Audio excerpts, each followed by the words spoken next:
Cet individu s'imaginait pouvoir avancer sans jamais se retourner, convaincu qu'il suffirait de mettre une certaine distance, d'occuper son esprit et d'afficher une apparence de force pour effacer le lien qui vous unissait. Pourtant, la réalité qu'il habite, loin des regards extérieurs, diffère totalement de cette façade de stabilité qu'il s'efforce de maintenir. En lui se déroule un combat intérieur permanent entre l'image qu'il projette et ce qu'il ressent véritablement dans la solitude. Dans ces moments de silence, tu apparais, non comme un souvenir qui s'estompe progressivement, mais comme une présence vivante qui ébranle tout son équilibre intérieur. Il existe des instants où il perçoit un vide que personne d'autre ne parvient à combler, et plus il tente de l'ignorer, plus l'absence de quelque chose d'essentiel dans son quotidien devient manifeste. La difficulté qu'il éprouve à te laisser partir ne provient pas d'une faiblesse quelconque. Elle découle de la vérité profonde de ce que vous avez partagé ensemble. Même s'il essaie de se persuader que votre histoire n'était qu'une phase passagère, ou simplement une leçon de vie parmi d'autres, son corps refuse les mensonges, et son cœur ne s'accommode pas d'explications superficielles. Ce qui se produit en lui constitue une comparaison incessante entre ce qu'il a vécu à tes côtés et ce qu'il s'efforce de reconstruire depuis. Peu importe le nombre de personnes qui surgissent dans sa vie ou les distractions qu'il accumule, rien ne lui semble aussi authentique que ce qu'il a connu avec toi. Car lorsque l'âme reconnaît sa moitié, toutes les autres connexions paraissent forcées, incomplètes, superficielles. Cet homme s'est transformé, même s'il ne l'exprime jamais et refuse de l'admettre devant quiconque, sauf peut-être durant la nuit, face à son oreiller. Des signes évidents révèlent son incapacité à se détacher de cette relation. Des pensées récurrentes te concernant, ou une recherche inconsciente de ton essence chez d'autres personnes qui n'atteindront jamais ce que tu représentais pour lui. Il ressent un manque fondamental.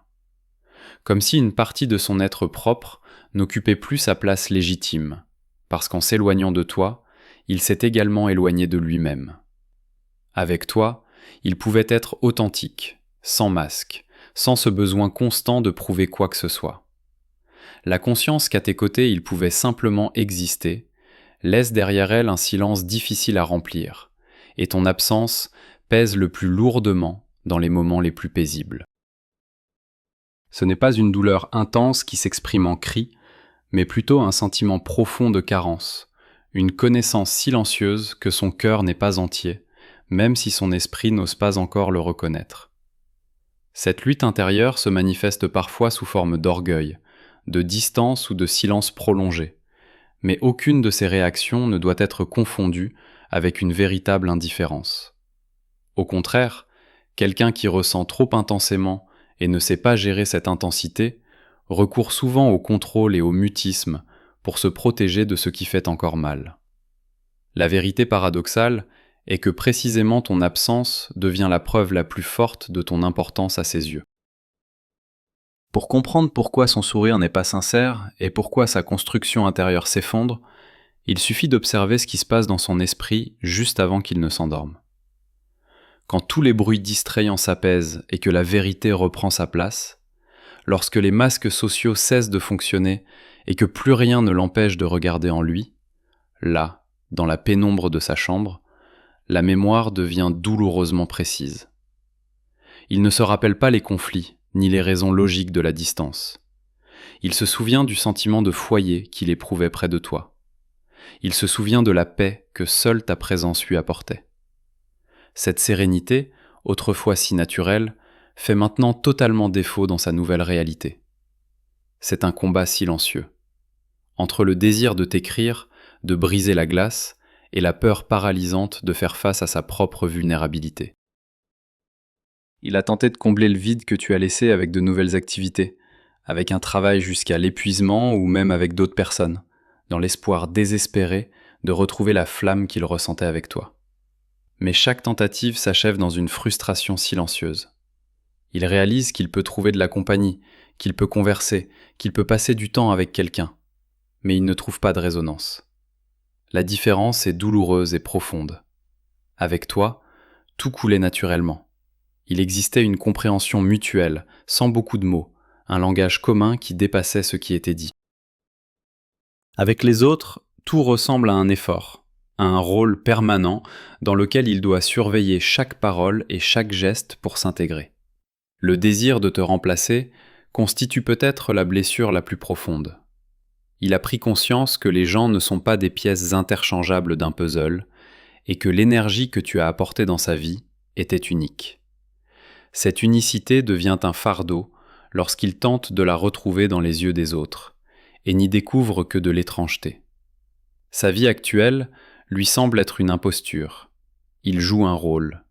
Il fait semblant que les conversations l'intéressent alors qu'elles l'ennuient, et que les projets l'enthousiasment alors qu'il laisse son âme froide. Pendant qu'il sourit et acquiesce, ses pensées reviennent vers toi. Que fais-tu en ce moment ? Si tu perçois qu'il porte un masque, écris « masque » dans les commentaires. Penses-tu également à lui à cet instant ou as-tu déjà tourné la page ? L'ironie est que dans sa tentative de se séparer de toi et d'échapper à la responsabilité émotionnelle, il s'est construit une prison de superficialité. Aujourd'hui, il se sent plus seul parmi les gens que lorsqu'il partageait le silence avec toi. Cette absence d'authenticité a son prix. Son corps se tend, l'anxiété surgit soudainement, et l'épuisement émotionnel le submerge. Un épuisement que le sommeil ne peut guérir. C'est la fatigue de maintenir un mensonge. Le mensonge qu'il va mieux sans toi. Le mensonge que tu ne représentes plus rien. Le mensonge qu'il t'a dépassé. Dans les heures silencieuses de la nuit, quand l'insomnie devient sa compagne permanente, une certitude se répand dans sa poitrine comme une pression physique, celle d'avoir perdu quelque chose de précieux. Il revisite vos dernières conversations, cherche des signes, analyse les regards et se tourmente à l'idée que te laisser partir a peut-être été la plus grande erreur de sa vie. Mais il ne s'agit pas seulement du fait que tu lui manques, il se manque à lui-même. Cette version de lui que tu as éveillée en lui, la version plus audacieuse, plus sensible, plus vivante. En se séparant de toi, il a également perdu une partie de son potentiel. Et c'est précisément cette perte d'identité qui crée le vide que rien ne peut combler. Parfois, il prend son téléphone, écrit un message, puis l'efface. Parfois, il consulte ton profil, cherchant un indice, un signe de ton état émotionnel, espérant qu'une porte reste ouverte, tout en craignant qu'elle me soit fermée à jamais. C'est un état de déchirement paralysant. L'orgueil tire dans une direction et le cœur dans l'autre. Et ainsi il demeure piégé dans une souffrance silencieuse. Mais ce sentiment d'incomplétude n'est pas simplement une nostalgie romantique ou une impulsion d'un ego blessé. Il possède des racines plus profondes, des explications psychologiques profondes que Carl Jung décrit avec une précision chirurgicale. Il montre pourquoi certaines connexions ne peuvent être rompues uniquement par la force de volonté. Pourquoi une présence particulière continue de vivre en nous, même lorsque l'esprit dit qu'il faut la laisser partir. Pour saisir cela, on doit plonger profondément dans l'architecture de la psyché humaine, telle que Jung l'a décrit. Souvent, nous tentons de rationaliser nos émotions. Nous établissons des listes de pour et contre, ou essayons d'appliquer le bon sens à des situations qui le dépassent largement. Mais la vérité est que de telles connexions opèrent à un niveau que l'esprit seul ne peut entièrement appréhender, car elles ne proviennent pas de la pensée consciente, mais des couches profondes de l'inconscient. Jung propose l'idée que nous ne sommes pas des êtres isolés flottant dans une mer de solitude individuelle, mais que nous sommes reliés par un réseau invisible d'expériences, d'archétypes et de symboles. Il appelle cela l'inconscient collectif. Dans cet océan intérieur vaste de l'âme, les distances physiques perdent leur pouvoir. Là, les âmes se reconnaissent et s'entrelacent d'une manière que le temps ne peut effacer. Lorsque deux âmes vivent une rencontre comme la vôtre, ce n'est pas simplement un hasard ou une attraction biologique superficielle. C'est un cas de synchronicité. Jung définit la synchronicité comme l'apparition de coïncidences significatives sans cause externe visible, mais qui ont une signification profonde pour ceux qui les vivent. C'est cette sensation lorsque tu rencontres quelqu'un et que tu sais immédiatement « je te connais depuis longtemps » ou l'impression que le destin lui-même a orchestré ce moment. Ces connexions ne sont pas fortuites. Elles reposent sur la reconnaissance de quelque chose d'ancien, qui existait déjà en chacun avant même que vous ne vous rencontriez dans le monde visible. C'est comme deux fragments d'un puzzle cosmique, longtemps séparés, qui enfin se touchent et provoquent un déclic clairement perceptible dans l'âme. Quand quelqu'un entre dans ta vie et active quelque chose que personne avant n'a pu toucher, ce n'est pas un accident. C'est une réunion d'énergie qui se complète mutuellement. Jung appellerait cela une projection d'anima ou d'animus, l'aspect féminin inconscient chez l'homme ou l'aspect masculin chez la femme. Lorsque tu rencontres quelqu'un qui reflète cet archétype intérieur, cela crée une attraction magnétique qui dépasse la logique.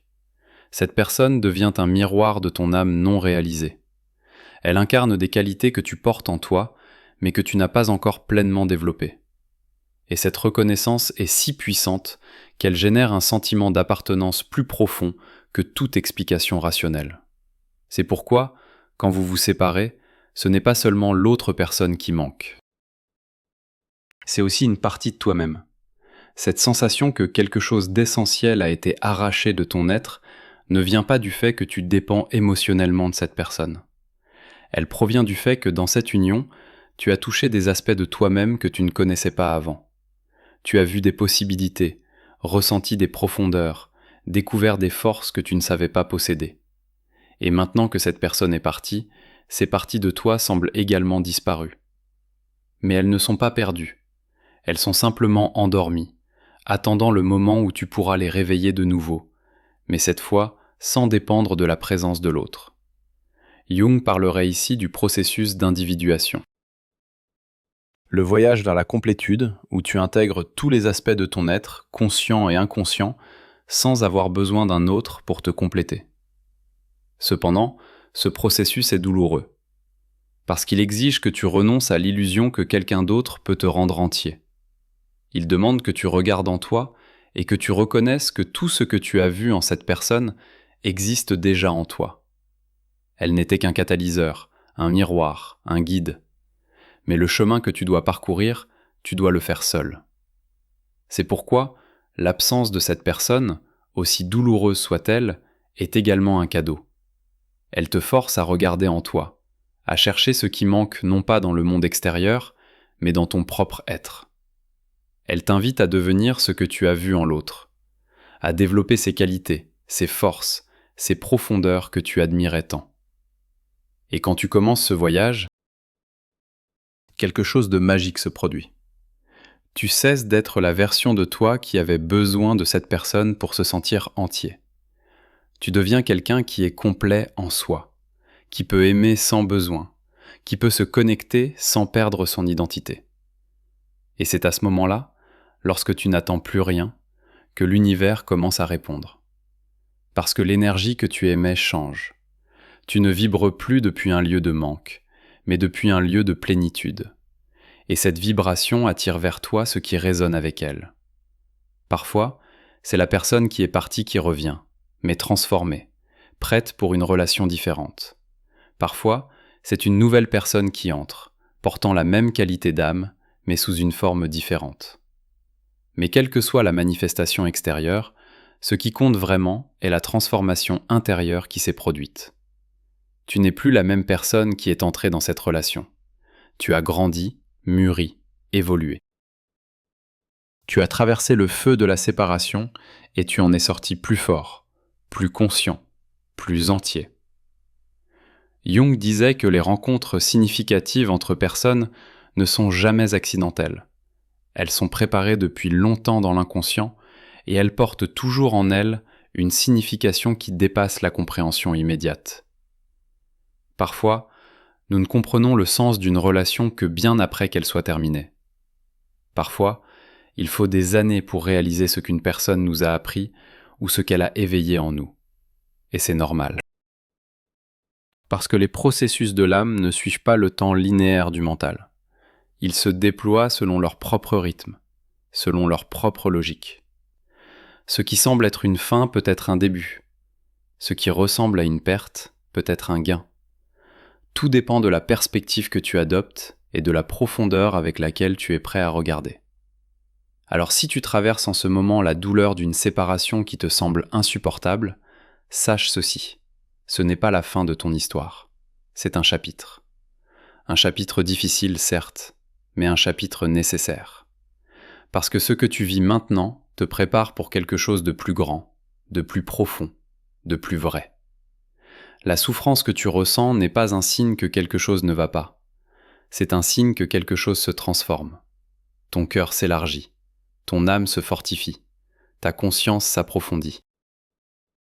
Et tout cela se passe maintenant, dans le silence de ton être, même si à l'extérieur rien ne semble bouger. Fais confiance au processus. Fais confiance à la sagesse de ton âme qui sait exactement ce dont tu as besoin, même quand ton mental ne comprend pas. Fais confiance à l'univers qui organise les rencontres et les séparations selon un plan que nous ne pouvons voir dans son ensemble. Et surtout, fais-toi confiance. Parce que tu as en toi tout ce dont tu as besoin pour traverser cela. Tu as la force, tu as la sagesse, tu as la résilience. Même si tu ne le sens pas maintenant, tout cela est là, attendant d'être activé par le défi que tu traverses. L'absence de cette personne dans ta vie n'est pas un vide, c'est un espace. Un espace pour que tu grandisses, pour que tu te découvres, pour que tu deviennes qui tu es vraiment censé être.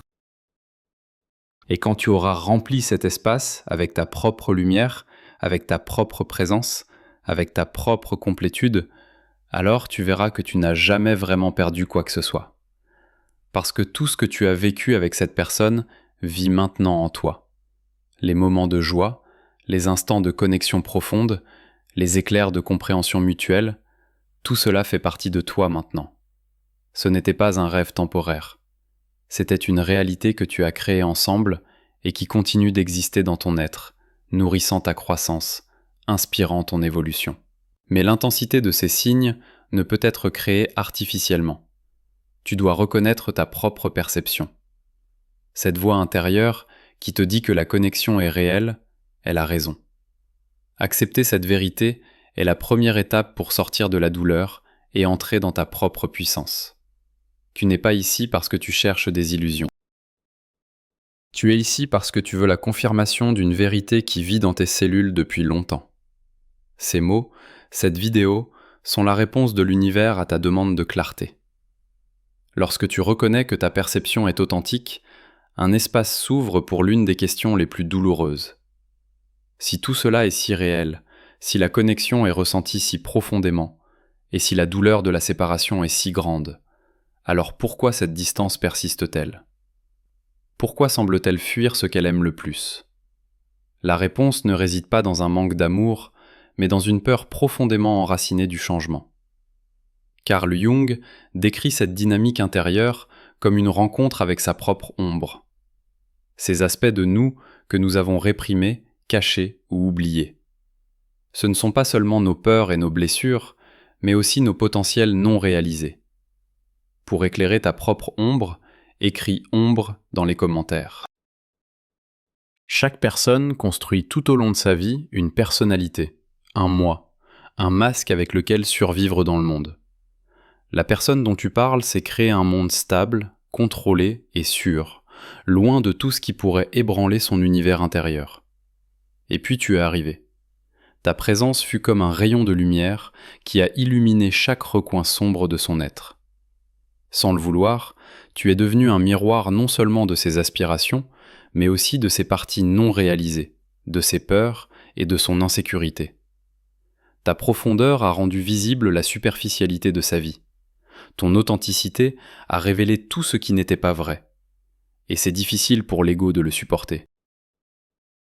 T'aimer signifierait se repenser, signifierait tout remettre en question. Et c'est quelque chose dont beaucoup de gens s'éloignent instinctivement. Il est souvent plus facile de s'accrocher à un mécontentement familier que de faire face à l'inconnu, même si le vrai bonheur vous y attend. La distance que tu ressens n'est pas une expression d'indifférence, c'est une réaction défensive. Elle ne fuit pas ton rire, ni ta chaleur, ni ta proximité. Elle fuit le sentiment d'être mise à nu, vulnérable, sans support, parce que tu la confrontes à quelque chose qu'elle a réussi jusqu'à présent à éviter, elle-même. Et ainsi, le silence devient une armure, le retrait une tentative de reprendre le contrôle. Imagine quelqu'un qui a vécu toute sa vie dans une pièce à moitié obscure. Soudain, quelqu'un tire les rideaux et une lumière aveuglante pénètre à l'intérieur. La première réaction n'est pas la gratitude, mais la douleur. Les yeux se ferment. L'impulsion dit « Éteins la lumière, ça fait mal ». C'est exactement ce qui s'est passé avec son âme. Tu l'as inondée de lumière. Et elle a dû reculer pour ne pas s'effondrer. Mais maintenant, de retour dans l'obscurité, tout semble plus vite que jamais. Parce qu'une fois que tu as vu la lumière, l'ombre n'est plus suffisante. Et c'est là que réside le paradoxe. Elle t'aime, et pourtant elle recule. Elle désire la proximité, et pourtant elle choisit la distance. C'est une bataille intérieure entre l'âme et l'ego. L'âme appelle au développement, à la fusion. L'ego se bat pour la survie. L'ego veut la sécurité, l'habitude, le contrôle. Il murmure que le véritable amour est dangereux, qu'elle perdra sa liberté, qu'elle sera blessée. Et pendant un certain temps, cet ego gagne. Il s'habille de phrases comme « j'ai besoin de temps pour moi »,« c'est trop »,« ce n'est pas le bon moment ». Mais ce que l'ego ne voit pas, c'est qu'une fois éveillé, la conscience ne peut être rendormie. Cette personne a déjà senti à quel point la vie pourrait être profonde et authentique avec toi, et même si elle te bloque, t'ignore, même si elle s'éloigne physiquement, elle ne peut échapper à sa propre vérité. Car ce qui lui manque maintenant, ce n'est pas seulement toi. C'est ce que tu as éveillé en elle. Le masque qu'elle porte commence à se fissurer. Les fissures laissent passer la lumière, et chaque tentative de les réparer la rend encore plus instable. L'épuisement de faire semblant que rien ne se passe grandit. C'est précisément dans cet épuisement que réside ton espoir silencieux. Car elle ne reviendra pas parce que tu la supplies. Elle reviendra lorsqu'elle se rendra, lorsque la douleur de se nier elle-même deviendra plus grande que la peur de s'ouvrir. Tu as été le catalyseur de son éveil, et l'éveil est rarement doux.